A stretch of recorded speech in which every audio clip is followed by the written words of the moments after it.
12h à Yaoundé, mesdames, messieurs, bonjour et merci d'être avec nous sur la CRTV. Bienvenue au journal bilingue. Bonjour Emmanuela.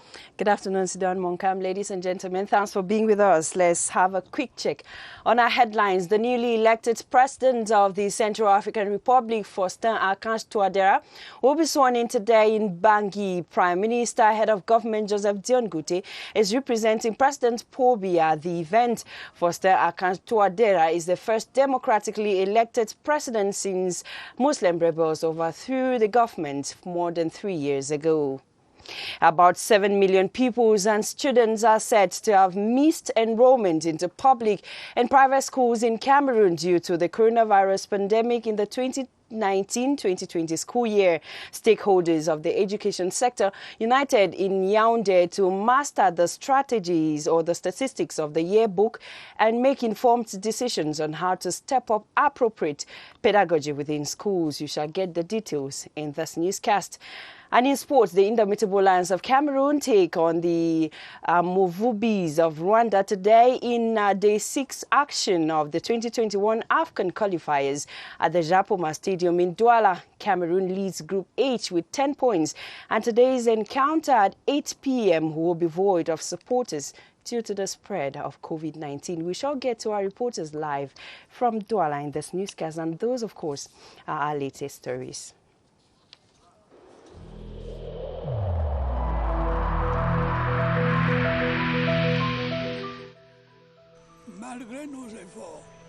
Despite our efforts, COVID-19 plunged many families into mourning and seriously hampered the functioning of our economy and society.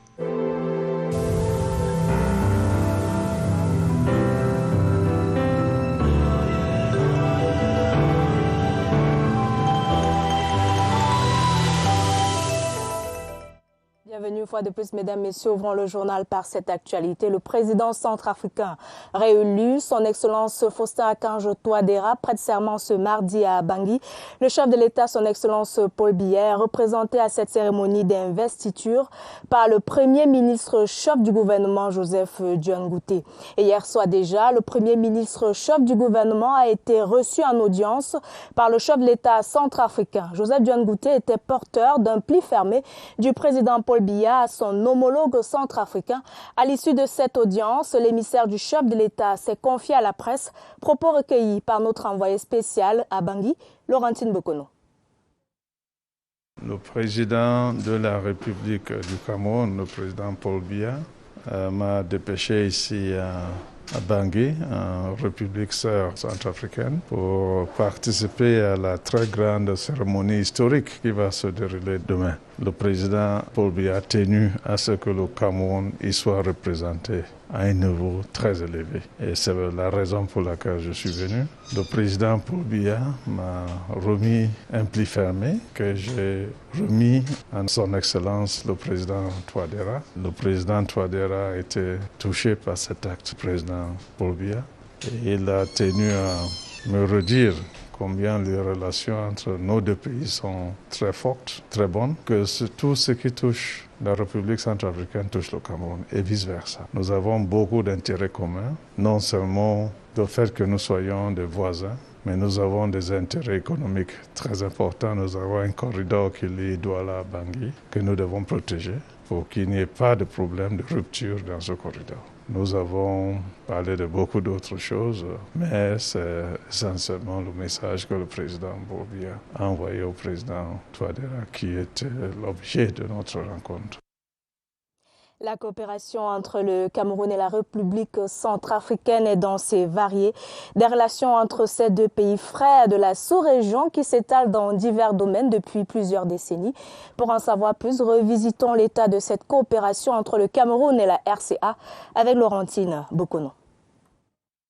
Quel que soit l'angle d'observation, la coopération entre Yaoundé et Bangui s'apprécie comme un bel exemple de voisinage et de coexistence pacifique. Au plan économique, le Cameroun est la principale porte d'accès maritime de la République centrafricaine. Un grand flux d'échanges économiques et commerciaux s'effectue sur l'axe vital que constitue pour la RCA le corridor Douala-Bangui. Au plan sécuritaire, le Cameroun est d'un apport considérable. Devant les différentes crises qui secouent la RCA, le Cameroun a toujours mis ses soldats à la disposition sous-régionale ou internationale dans le cadre de la MINUSCA, la mission multidimensionnelle intégrée des Nations Unies pour la stabilisation en Centrafrique. C'est une opération de maintien de paix. Elle intervient dans le cadre de la guerre en Centrafrique. Au plan humanitaire, il est rappelé qu'à cause de ces crises sécuritaires, plusieurs milliers de Centrafricains se sont réfugiés au Cameroun. Le HCR décompte 5000 Centrafricains qui ont trouvé asile dans notre pays. Des négociations sont en cours afin d'entamer le processus de leur rapatriement volontaire. Au plan diplomatique, le Cameroun soutient aussi l'application de l'accord de paix de réconciliation centrafricain. Les envoyés spéciaux viennent constamment en consultation au Cameroun. Encore en mémoire, l'audience que le chef de l'État a accordée au Palais de l'Unité à Mme Sylvie Baye-Portemon, ministre des Affaires étrangères et des Centrafricains de l'étranger, pour faire le point de la situation en RCA. C'était le 10 février dernier. Ce fut l'occasion privilégiée d'échanger sur les nombreuses tentatives de déstabilisation auxquelles fait face ce pays voisin, ami et frère du Cameroun et qui constitue une menace pour toute la sous-région en général et pour le Cameroun en particulier. Autre cliché, à chaque passage à Yaoundé ou à Douala, le président centrafricain a toujours bénéficié de la chaleur de l'hospitalité camerounaise, preuve de l'appui constant que lui apportent les hautes autorités camerounaises. Bangui Laurentine Bokono, envoyé spécial CRTV. And like you just heard there, the newly elected president of Central African Republic, Faustin Archange Touadéra, will be sworn in today in Bangui. The Prime Minister and Head of Government, Joseph Dion Goutté, is representing the President, Paul Biya, at that event. Archange Touadéra is the first democratically elected president since Muslim rebels overthrew the government over 3 years ago. Upon arrival in Bangui last evening, Prime Minister, Head of Government was received by the President, Archange Touadéra. After the audience, he spoke to our reporter Christian Chiatam. Take a listen. The President of the Republic of Cameroon, President Paul Biya, wants to be part of this wonderful ceremony that will take place tomorrow, a historic ceremony, the second swearing in of President Touadéra. And that is why he dispatched me to Bangui, the Central African Republic, so that we should be represented, Cameroon should be represented at the ceremony. In addition, he gave me a sealed envelope which I handed over to the President of the Republic, President Touadéra. President Touadéra was very touched by this act of brotherliness from his brother. He called him his senior brother in Cameroon, and he reminded me of the very strong relations that exist between Cameroon and the Central African Republic. Our two nations are linked by history, they are linked by geography, and they are linked by the same people who inhabit those two regions. And he insisted that whatever touches on Central Africa touches on Cameroon, and vice versa. We have a number of issues in common, economic issues. The corridor that links Douala to Bangui is very important. We should safeguard it. And many other issues that he has raised. So we are very happy with this audience that we are gracefully granted by the President of the Central African Republic. And ahead of the solemn event in Bangui, we now revisit the relations between Cameroon and the Central African Republic, two friendly countries which are linked not only historically, equally geographically. Christian Chiata. By virtue of the long border of 901 kilometers which separate them, and the tight sociocultural links which exist between their border populations, Cameroon and the Central African Republic share rich and wide-ranging bilateral ties.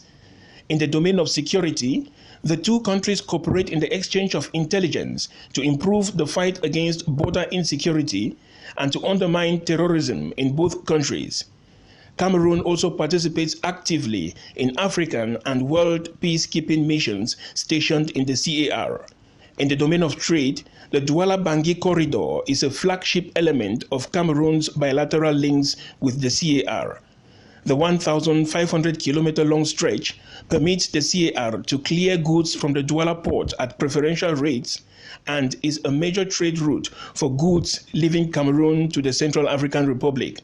In education, Cameroonian universities play host to a number of students from the Central African Republic whose education is guided by agreements signed between the two countries, and many Cameroonian students also study in the CAR. On the humanitarian front, Cameroon has been hosting refugees fleeing the conflict from the Central African Republic for decades, and both countries signed a tripartite agreement with the UNHCR in 2019, which has since permitted the gradual return of some refugees. Apart from these sectors, Cameroon and the CAR equally cooperate in agricultural research and development and in many other spheres. Cameroon and the CAR are more than just neighbors, and they share historical and cultural values which compel them to work together. The huge community of Cameroonians living in the CAR and engaged in all sectors of life is a huge testimony. Christian Cheatam, CRTV, The Star Building. And on to one of our lead stories now. About 7 million pupils and students are said to have missed enrollment into public and private institutions in Cameroon during the 2019-2020 school year due to the coronavirus pandemic. Stakeholders of the education sector are united in Yaoundé to statistical yearbook of 2019-2021, which is being presented, and make informed decisions on how to step up appropriate pedagogy within the school milieu. The event is chaired by the Secretary of State in the Ministry of Basic Education, Asheri Kilo. The practice of bilingualism, that is the effective use of English and French as languages, is said to be a reality in some state enterprises in Cameroon, from oral to written, where press releases and other documents are produced in both languages in such enterprises, as well as employees who are encouraged to speak in both languages on a daily basis. As the Bilingualism and Multiculturalism Committee members met with top officials in Cameroon today to push forward this agenda, Cynthia Saptala revisits some of these practices. Speaking both French and English at the National Social Insurance Fund in Yaoundé is a possibility. Apart from official documents published in both languages, here the hierarchy has installed an official day when workers must make the extra effort. It's since more than 10 years that we practice bilingualism. All the third Monday, there is a Monday meeting where the meeting is completely in English. Same at the nation's state broadcaster, CRTV, where assignments during news conferences are given with explanations in both English and French. At the Central Region here, we have a day set aside only for English language. That is Wednesday. On this day, the service heads for our newsroom preside the news conference in English. Even some of the service notes that sometimes come out from the station manager's office, they are usually in both languages. Though the practical exercise of bilingualism happens within these enterprises, the challenges faced occur once out of the building. The problem we have is on the field. When we go on the field, we English language journalists, it's sometimes difficult to get somebody who can speak English. That's where the challenge is. With today's encounter of the Musongai Commission, the goal is to encourage the frequent use of English and French in more public enterprises and beyond. Nous parlons éducation dans la suite de ce journal. Le CODAF, l'annuaire statistique et le rapport d'analyse pour le compte de l'année scolaire 2019-2020 au ministère de l'Éducation de base sont en étude en ce moment à l'hôtel Montfébé de Yaoundé. Les travaux se tiennent sous la présidence du secrétaire d'État au ministère de l'Éducation de base, Acherikilo Viviane, en présence du représentant de l'UNESCO. Ces deux documents en examen sont des outils d'aide à la prise de décision et d'évaluation des progrès enregistrés dans le sous-secteur éducation de base. Nous reviendrons sur cette actualité avec d'autres informations dans nos prochaines éditions. Parlons de la pratique du bilinguisme au Cameroun sur le terrain. Cette pratique de nos deux langues officielles est de plus en plus palpable. Dans certaines administrations, l'usage du français et de l'anglais rentre de plus en plus dans les habitudes quotidiennes. Les constats de Joël Abanda dans ce reportage. La pratique du bilinguisme à la Caisse nationale de prévoyance sociale est effective depuis plus d'une dizaine d'années, bien avant la mise sur pied de la commission Moussongé. Ici, tous les documents sont en français et en anglais, les communiqués et les affiches aussi. Le troisième lundi du mois est consacré à la langue anglaise à la CNPS. Le directeur général a instruit que le troisième lundi du mois soit le lundi du bilinguisme. Nous parlons en les deux langues, sans différence. Tous les documents que nous avons sont traduits en français et en anglais. Toutes nos procédures sont traduites en français et en anglais. Tous nos communiqués sont en français et en anglais. À la Cameroun Radio Television, l'usage des deux langues nationales est une exigence de la hiérarchie. Tous les documents sont traduits en français et en anglais pour des besoins d'usage. À la station régionale CRTV Centre, par exemple, le mercredi est consacré à l'usage de l'anglais par toute la rédaction. Tout ce qui concerne les échanges entre collègues, les réunions formelles ou informelles, tout est systématiquement fait en langue anglaise. La conférence de rédaction se fait en anglais, ou tout au moins nous l'introduisons en anglais. Les autres échanges, le français peut intervenir de temps en temps. Dans ces deux structures, comme dans les autres sociétés publiques, l'usage de l'anglais et du français est effectif, et cela est encore plus expressif à la CRTV où les personnels parlent et écrivent l'anglais et le français. From speaking English and French, let's talk COVID-19. Students and staff of the University of Buea have been massively testing for COVID-19 in order to break the chain of contamination in the institution. In partnership with the Southwest Regional Delegation for Public Health, many COVID-19 cases were detected and are presently undergoing treatment. But what is the epidemiological situation in the University of Buea since the outbreak of the pandemic? Let's listen to Dr. Henry Longe, a public health scientist. He spoke to Bodwin Sama. The statistic that we have for our university are students who went for internship, the medical students. We could have statistics of some of them. A few of them were tested, about 100, where we have a high prevalence of about 12%, and some few lecturers who also had symptoms and came forward for testing, also tested, a good number of them tested positive. But as of now, in the current situation, we are carrying on a massive screening. Now at least we know what is happening on campus. We have screened close to 3,800 both staff and students. And out of that 3,172 students who have been screened, we have about 89 positive. And then out of 674 staff who have been screened, we have about 18. That brings us to about 2.8%, which is lower than what we have in the region, 5.6%.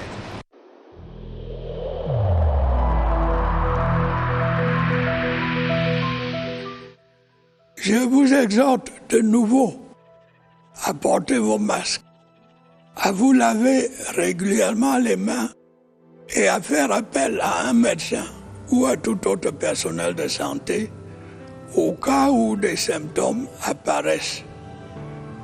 C'est le seul moyen de préserver les vies et de freiner la propagation du virus.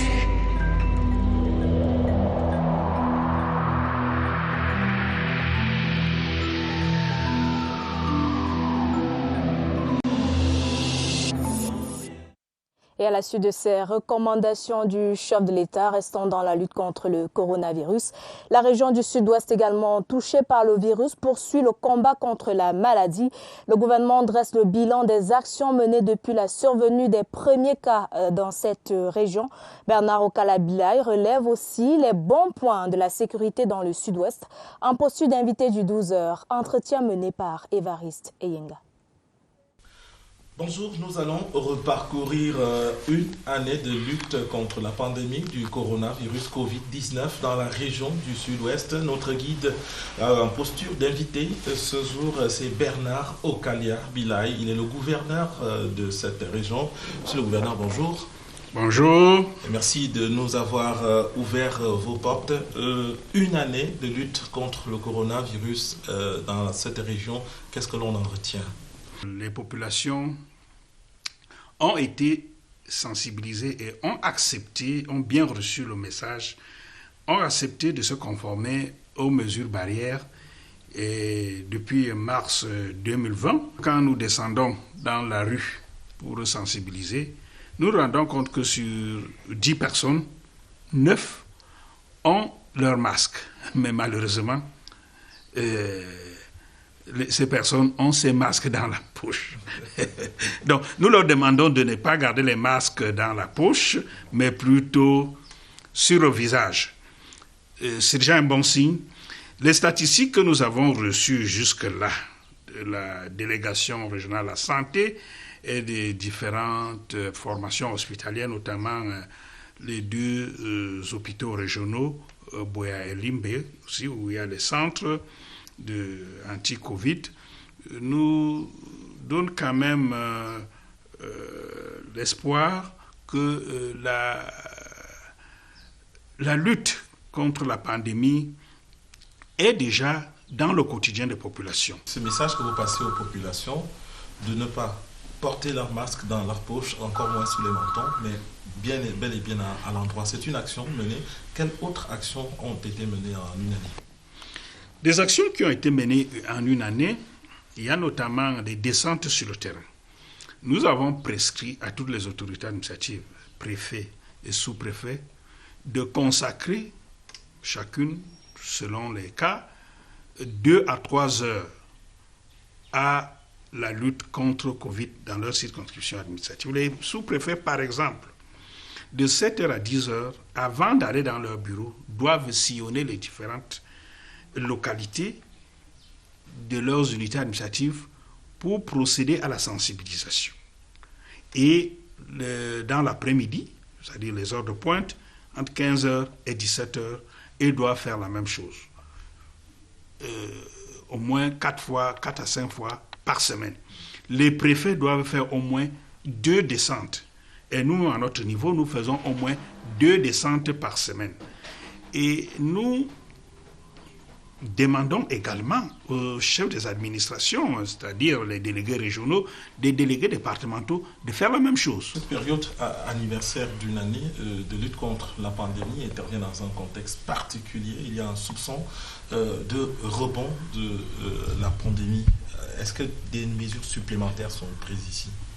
La nouvelle vague est plus virulente que la première. Donc, nous devons aussi redoubler d'efforts, réadapter nos mesures. C'est pour ça que je vous parlais tantôt que nous descendons dans les gares routières. Ceux qui ne sont pas porteurs de masques, nous leur demandons de porter les masques, notamment dans les transports publics. Et même ceux qui sont dans leur voiture, quand ils sont plus, quand le chauffeur est avec quelqu'un à bord. Et ensuite, vous savez, au niveau des marchés, ça a été difficile, mais nous avons été obligés de dire à certaines femmes, vous voulez vendre, il faut mettre les masques. Vous ne mettez pas les masques, vous vendez. Et la mairie est en train de suivre l'application de ces mesures pour que nous puissions, n'est-ce pas, généraliser la lutte contre la pandémie. Je pense que cela porte du fruit. C'était Bernard Okala-Bilaye, gouverneur de la région du Sud-Ouest. Avec lui, nous avons parcouru une année de lutte contre la pandémie du coronavirus. Merci à vous, Évariste Yenga, et à l'invité du 12h, le gouverneur de la région du Sud-Ouest. Autre chose dans l'actualité, le CODAF, Centre de coopération intellectuelle de la femme africaine, organise du 6 au 7 avril 2021 un atelier entrepreneurial sur l'accélération du développement durable pour assurer la paix sociale. Ces assises regrouperont le réseau des femmes parlementaires du Cameroun et les experts de l'administration locale. Sur l'importance de cet événement, je vous propose d'écouter Marie-Françoise Afoy, présidente fondatrice du CODAF, au micro de Laetitia Onana. L'objectif, c'est de pouvoir contribuer au développement et l'investissement du Cameroun. Permettre aux entrepreneurs espagnols de rencontrer les entrepreneurs africains camerounais. C'est comme un pont que nous allons le faire le 6 et le 7, ici au Cameroun. À cause du Covid, on va le faire par vidéoconférence. On aura des partenaires d'Espagne et des partenaires ici qui vont faire des tables rondes en direct avec eux. Out of the 6 bills that were debated upon or that were under deliberations in the National Assembly, 3 are said to have been validated by members of the lower house of parliament. Amongst them is a draft bill on judicial cooperation between Cameroon and Brazil. For more on what is happening at the Yaoundé Conference Center where the lower house of parliament is meeting, let's hook up with Clarence Ngi. Good afternoon, Emmanuel Avemio. You're welcome to the Yaoundé Conference Center. Like I did mention yesterday, 6 bills will actually be presented today. That's in the National Assembly for today. 3 have already been validated. I am here with the Honorable Manju Neskus Fu, MP for Mezam Center, Bamenda and Bali. He just presented a bill on the judicial cooperation between Cameroon and the Federative Republic of Brazil. Good afternoon, Honorable. Good afternoon, Clarence.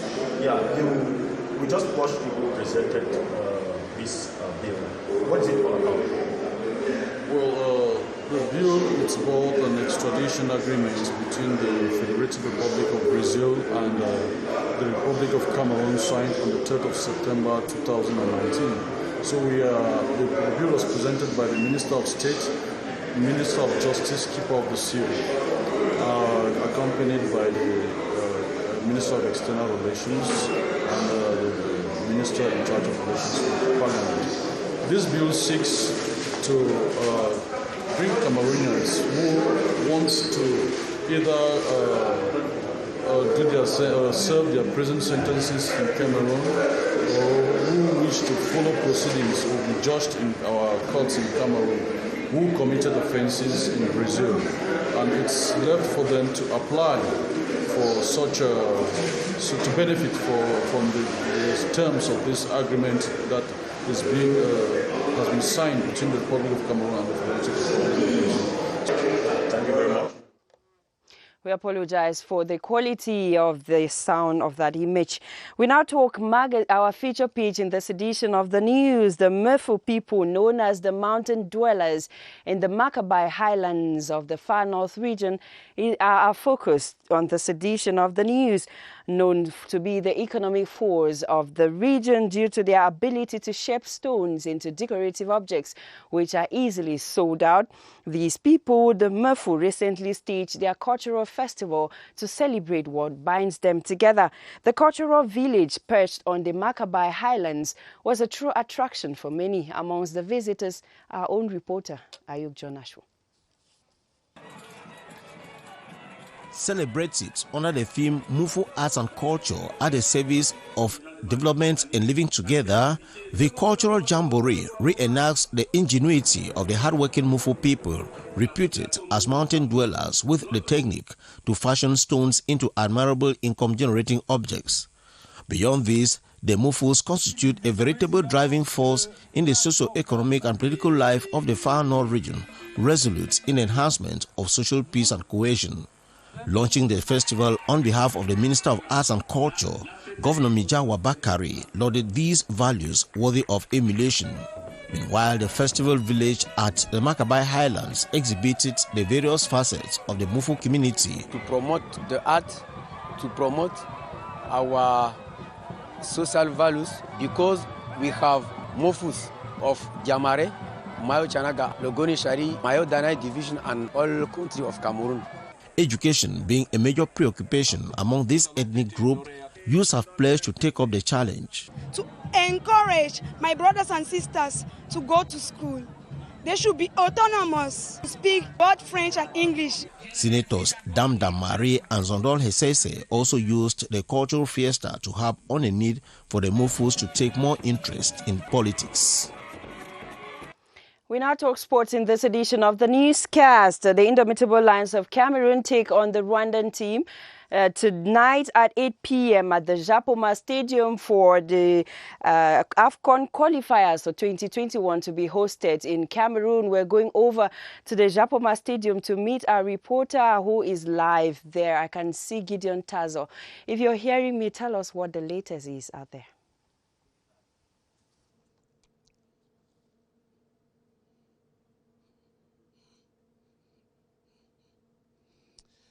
Hello, Emanuela. Welcome to the Japoma Stadium here in Douala, where the wait is becoming too long for the population here in Douala who want to watch this exciting game, prospective exciting game between Cameroon and Rwanda on this very stadium here. In fact, believe me or not, there will be every blade of this grass will be quite ruffled today because this game is a game of high stakes for both countries. In fact, for the Rwandans, it's a matter of winning and perhaps going to a promised land by qualifying for the AFCON, if at all they are being held by the result of Cape Verde in Maputo. But then for the Cameroon side, if the Lions don't have the form of qualification, they do have that honor to preserve. The Lions of Cameroon have been beaten in Cape Verde. They want to kind of wash away that unfaithful results that did kind of tarnish their image. So it's a Cameroon team that is very well prepared for this game. We hear that there could be a few changes for Cameroon in as much about 5 players may have to come in for the Cameroon side. We hear the total defense might be changed.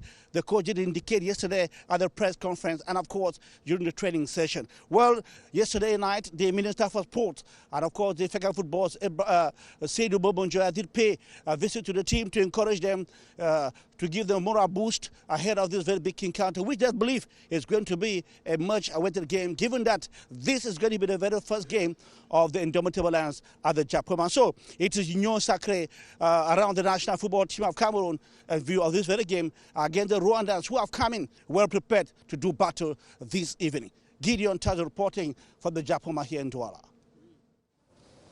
Merci à Gideon Tazo et à toute l'équipe déployée du côté du complexe sportif de Japoma à Douala pour cette rencontre qui opposera donc les Lions indomptables du Cameroun à la sélection nationale rwandaise. C'est cet après-midi et ce match est à vivre sur les antennes de la CRTV. Et voilà qui met fin à cette édition d'information. Mesdames, Messieurs, merci de choisir la CRTV. À bientôt, Emmanuel. C'est toi.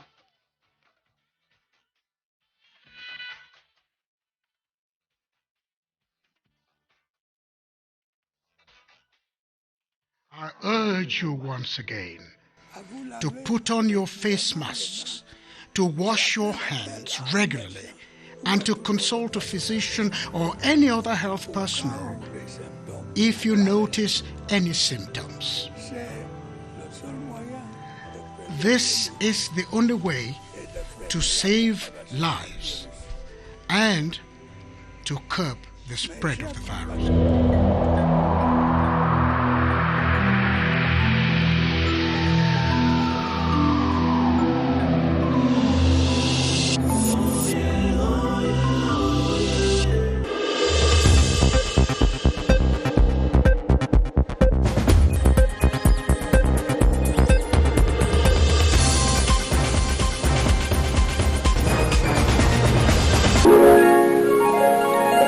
CRTV News, ici, toute l'info.